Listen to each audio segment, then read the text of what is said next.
Welcome to Triple T and Me. Thanks for watching. Today, my special guest is Coach Paul Ferguson. He is the head varsity boys basketball coach at Columbus North and the dean of students at Columbus North. How you doing today, Coach? Hey, Tyler, doing great. Thanks for having me on. Thanks for being willing to be my guest. Tell us a little bit about where you're from and what it was like growing up. I was born in Buffalo, New York. Lived there the first 10 years of my life. Became a big Buffalo Bills and Buffalo Sabres fan. All my family was from Buffalo. And then one day I came home and my dad got a job transfer. He worked for IBM, which back in the 70s and the 80s, that stood for I've been moved. So we headed out to Boston, Massachusetts when I was in fourth grade. And that was a new adventure for our family. I was the oldest of 7 kids. When we moved to Boston, we adopted my brother Joe, which was a new experience for my family. And so I did my middle school years in Boston, did my high school years in Hartford, Connecticut, and then went to college at the University of Notre Dame and ended up in the Midwest ever since. 20 years in Chicago after college, and then we just finished up our 5th year down in Columbus, Indiana. Awesome. Well, thanks for sharing that, Coach. So what was it that led you to Notre Dame? My father was a Notre Dame grad. And so growing up, watched a lot of Notre Dame football games, would kind of hear his stories about his time in college, and that just seemed like a great experience for him.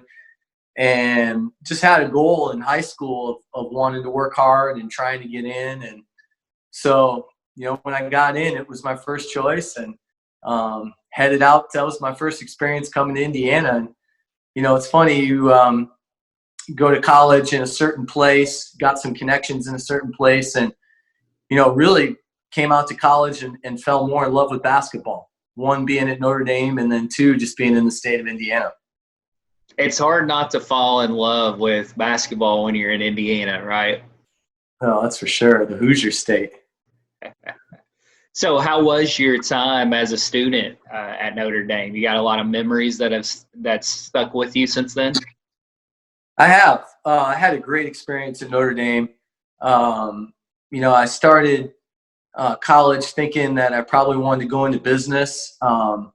Took a few business classes, accounting and marketing, and realized that really wasn't something I enjoyed that much, and had some fantastic history professors in college who really inspired a love of history for me. And so I decided to become a history major. And a few people cautioned against that. They said, what are your options? You're going to become a history teacher, and fell into becoming a history teacher, which was something I really enjoyed. And then also while I was in college, I started working some summer basketball camps at 5-Star Basketball Camp.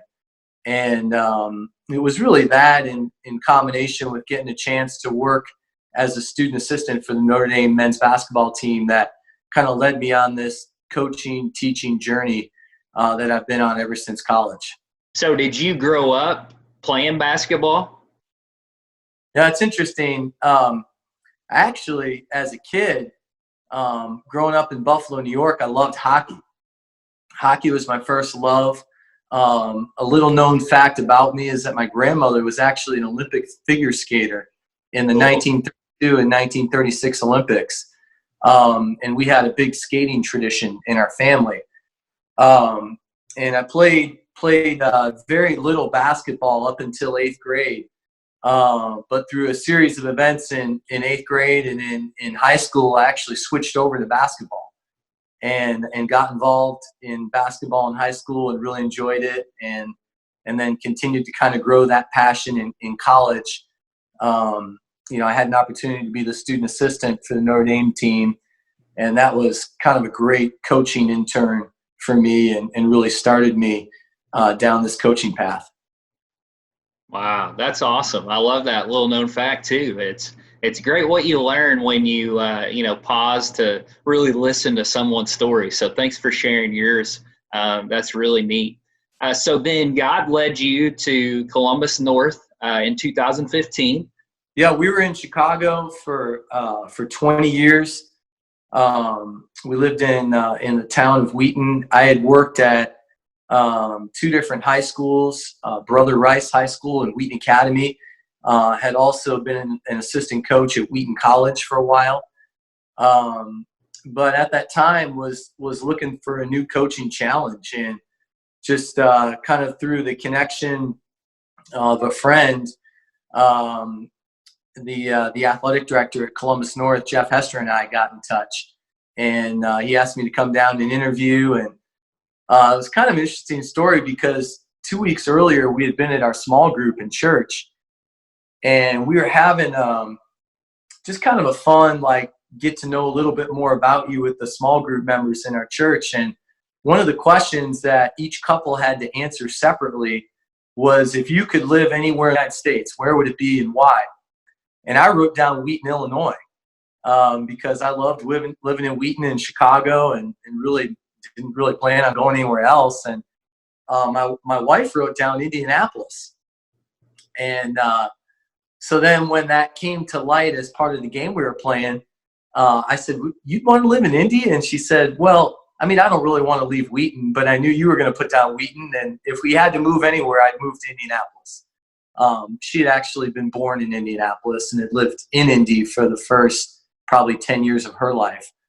And then lo and behold, 2 weeks later, I got a call from Jeff Hester about coming down to Columbus to interview. And I said, it's like 30 miles south of Indy, but honey, I guess it's close enough. So we'll go take a look at it.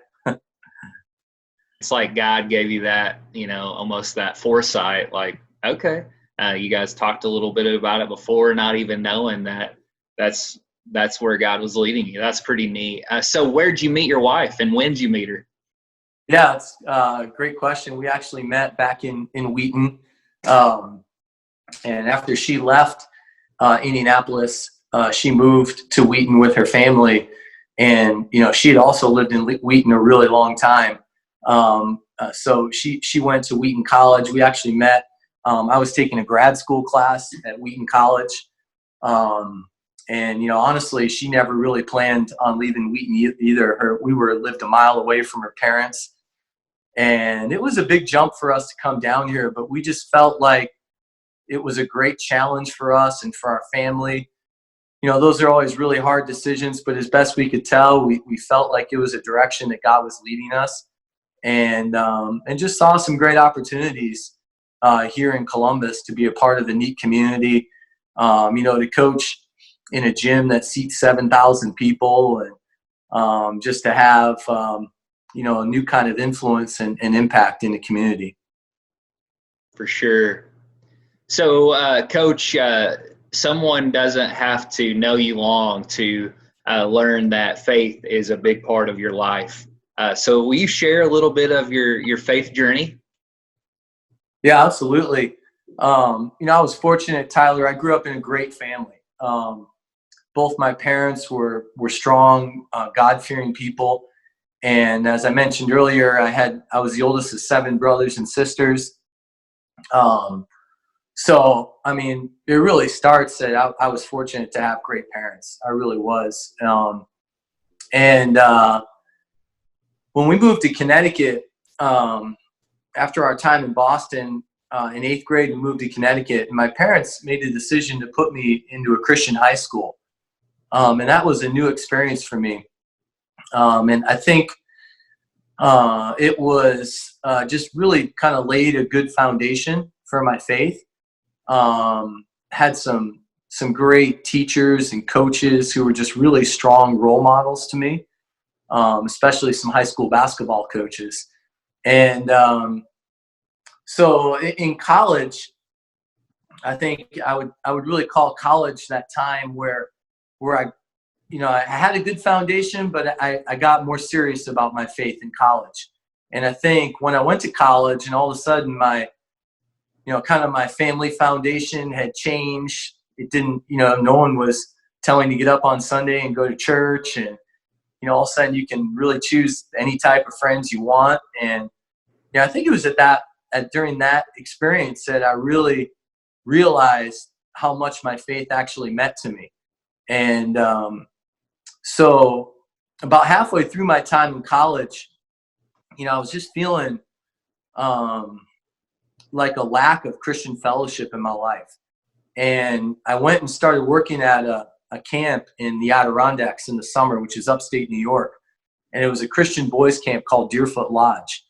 And, now years later, we send our own boys to this camp. It's really an amazing place. But I went there as a counselor in college for a couple of years. And that was an incredible faith builder for me.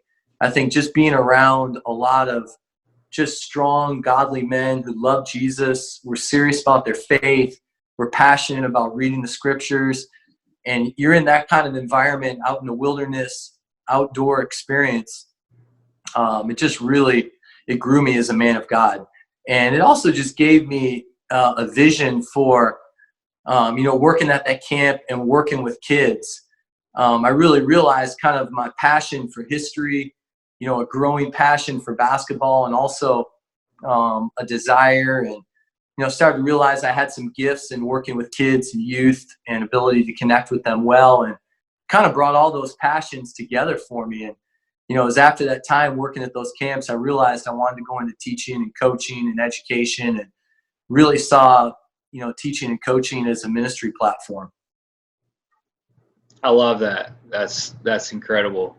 So maybe you don't have one single verse, but do you have, maybe you do, that help to keep you focused on that mission that God's given you to use this as a platform? One that just comes to light right now, I've always been one of my favorite verses, is Micah 6:8. He has told you, oh man, what is good and what does the Lord require of you, but to do justice, to love kindness, and to walk humbly with your God. That's always been, one of my favorite verses, and try to really a theme verse that I've tried to live my life that way. I love that. That's a great one. I know that someone who has been really encouraging to me, and I am willing to bet, if I was a bet man, that he's been really encouraging to you, is Tom Rust. Can you speak on how Tom has helped you since you've been in Columbus? Yeah, for sure. I mean, one of the things that's been really neat for me and my family as we transition down to a new area here was just some of the people that have come around us to support us and to help us. And, one of the first couple of weeks I was at school, I got a knock on my classroom door, and Tom Russ was at my classroom door. I think I was in the middle of teaching third period history or something. And I stepped out in the hallway. He introduced himself, and he just said, you know what, I'd love to talk with you about some chapel opportunities for your team. He talked about how he does the radio programs and has done some TV for Columbus North basketball in the past, but one of his real passions is just connecting with high school guys and running chapels and encouraging coaches. And so starting that time 5 years ago, Tom and I started meeting every other week. He brings me lunch at school, and we sit down and talk about the season, talk about the guys, talk about our upcoming chapels, which you faithfully have been a part of for a number of years.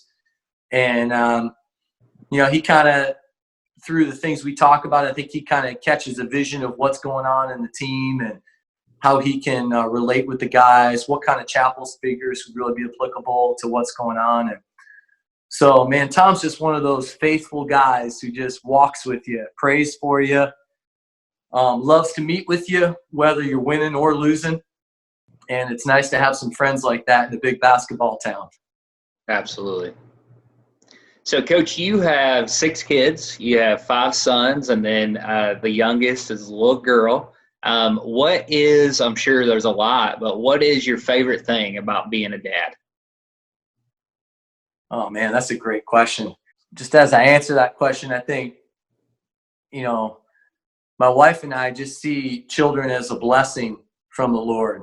In the Psalms, it talks about children being a blessing, and it says, "Blessed is the man or woman who fills their quiver with children. And you know, as our child journey was an interesting journey. You know, our second son has a pretty serious disease called cystic fibrosis, and it's a disease that affects your lungs and your pancreas. And we found that out right at the point where we had 3 children. He had a long hospital stay up in Chicago, and when he was about 2 years old, we realized that he had cystic fibrosis and was actually pretty sick. We found out it was a genetic disease, and we weren't sure if we were going to have any more kids. In fact, I was pretty sure I probably wasn't going to have any more kids, and my wife wasn't, though. She wasn't on that same path. And you know, we had some talks about it, and she said, you know, I'm going to pray for you and pray that we would have some unity in this decision. And really, after probably about 6 months, maybe a little longer of my wife praying for that, I really sensed that God wanted us to have some more children, and really became open to that. And man, that's a dangerous prayer to pray, because now we've got 3 more. But you know, I can't imagine life without our next 3. You know, what an awesome blessing. And you know, we've grown and changed as a family with each of our children. And you know, to be perfectly honest, we when we moved to Columbus and we had 5 boys, we thought we got our basketball team. You know, we're probably done. And all of a sudden, God had another surprise for us. And our cute little girl Annie was number 6. And you know, now we can't imagine life without her, and just the way she's changed our family. And you know, even with my own sons, you know, having a daughter at the end, I think it just really has grown kind of compassion and kindness in our family. Just watching the way they treat her and play with her, it's really been a beautiful thing. So I guess all that to say, it's been really an amazing experience being a dad, having so many kids, and you know, just getting to be a part of their lives on a day-by-day basis. And one of the neat things about being a coach is getting to bring my kids into the gym, into practices, having them go on road games. You know, these guys learning the history of Indiana basketball, and just kind of being a part of the tradition around here has been really neat for them and neat for my family. That's great. So I'm sure Notre Dame is one of them, but do you have other teams, and not just and I know you mentioned Buffalo Bills and the Buffalo Sabres. Is that who it is? Is that hockey? Yes. Yeah. I'm not up on my hockey. So what other teams do you follow? Yeah, that's a great question. I mean, it's funny how those allegiances you form as a child, man, they're very binding. And you know, that Bills allegiance has grown very strong in my own family as my poor kids have become Bills fans. But Bills have a chance to be pretty good next year, so maybe they'll reap the rewards of that. Yeah, we follow Notre Dame pretty closely. We try to attend a Notre Dame football game as a family each year. So that's been a big piece. You know, really being in this area, man, Indiana and Purdue.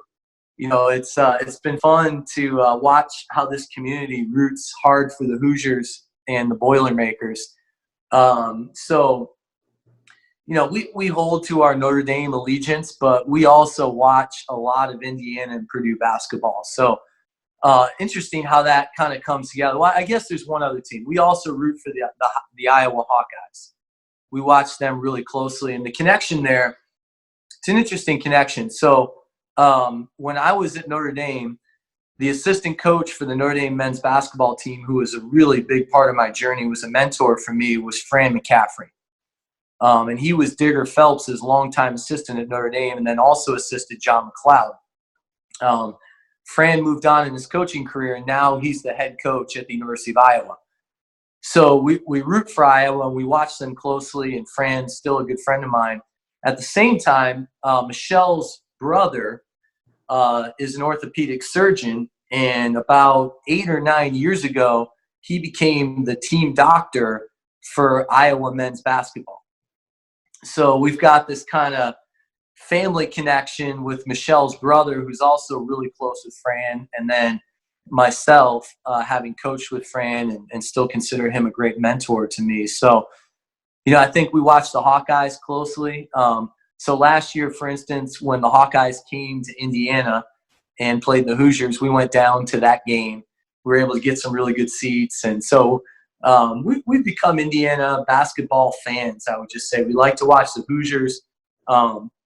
Really love watching Matt Painter as a coach. I just, whenever I get a chance to listen to him on a podcast or, just some of the things he shares about his X's and O's, his philosophy, I'm always really inspired by him. So, I try to catch a lot of Purdue stuff too. And it's just a big basketball area. So great college coaches around. If you're a basketball guy, it's a pretty neat experience to have all these college programs to watch and learn and, listen. Definitely. So you've been at Columbus North now long enough to know, have a pretty good understanding of the coaches and of the teams that is on your schedule. Now, I know that changes season by season because you got players graduating, injuries, new coaches, and all that. But is there a team that you twofold? Is there a game that you really look forward to each season? And is there a game that you really dread each season? It's probably the same team, honestly. Anyone who's been in Central Indiana for a long time knows that J.R. Holmes and the Bloomington South Panthers are a strong basketball team. Coach Holmes is a phenomenal coach. He's the all-time winningest coach in Indiana. I think he's been at it now for 50 years. And, every year Bloomington South seems to have a couple really strong Division I players. Last year they had 3 Division I players along with Mr. Basketball. So, unfortunately for us, they've been in our conference and been in our sectional. And so they're really the measuring stick. And last year they were the measuring stick for all of Indiana as they were the number 1 team in the state. They were undefeated. They had the Mr. Basketball. So I think every time we get to play Bloomington South, it's an exciting game for us. It draws a big crowd. You're going up against one of the all-time legends in coaching in J.R. Holmes. This team's going to be very well prepared. Their scouting's going to be top-notch, and you're going to be playing against some of the best players in the state. So, I think as a coaching staff, we get up for every game, but that's definitely a special game. And I know clearly from my players, they love to play in that game. I think of the sectional game we had against them last year. It was a phenomenal crowd. It was a great basketball game. We ended up losing by 10, but it was a 3-point game, halfway through the third. And, we played really, really well. Just hats off to them. They were a little bit better that night. So, that's probably the game we look forward to most. I don't know if we could say we dread that game. It's always just kind of a great challenge.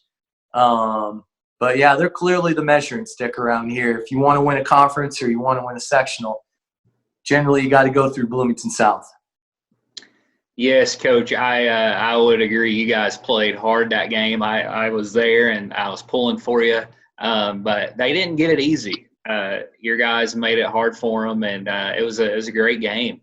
And who would have known that would be the last game, to be played before they had to cancel everything. So that's unfortunate. But I loved being at that game. Loved seeing just the atmosphere. Is a great atmosphere. What have you enjoyed most about that rivalry of Columbus East and Columbus North? Yeah, no, that's also a really good question. I mean, one of the special things about coaching in Columbus is getting to play in the Northeast game. For any of our athletes and coaches throughout our whole athletic department, that's also a game we circle and look forward to. And one of the things I always try to do when I go into that game, I mean, like any coach, you're trying as best you can to get your players approach it like any other game. You don't want them to feel too much pressure. But I try to give them a little perspective too. I mean, there's not many high school kids in the country that get to play in front of that type of atmosphere like you do in a Northeast game. Generally the gym's sold out or close to sold out. There could be 6,000 or 7,000 people there. And it's just an amazing experience for a high school kid to get to do that in this day and age. I think 30, 40 years ago, a lot of Indiana high school teams played in front of sold out crowds almost every night when they took the court. But with some of the changes to high school sports and some of the growth in other sports and options that people have today to, sit at home and get on Netflix if they want it, it's harder to draw those types of crowds. So it's a special thing about being in Columbus and getting to experience that. I mean, I don't care who the higher ranked team is in a given year. When it's Columbus North, Columbus East, it's generally going to be a battle. And our guys know that. Their guys know that. The town knows that. And it's been fun to be a part of those experiences. That's awesome. I just love our community. We have 2 great high schools in our community, and it's a great rivalry. But as I've found out with some guys I've talked to that used to play there, that it's the guys that play on the other team or the players on the other team, they're your friends, but when you're on the court or when you're on the field, it's game on. But it's an awesome rivalry, and I've been blessed to be able to watch some of those events. But appreciate you being my guest, Coach, and I'd love to close our time with prayer. Okay, thanks, Tyler.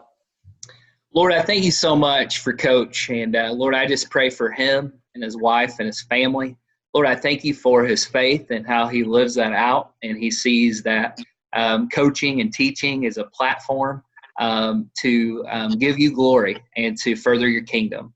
Lord, I thank you that you have led him and his family to Columbus, and I thank you for the blessing that they are to our community. But Lord, I thank you so much that even in interesting seasons of life, that you're still sovereign, you're still in control, and you're still the same loving God that created us and that uses us to further your kingdom. Lord, we thank you for Jesus and the hope that he gave us by dying on the cross, and we pray all this in Jesus' name.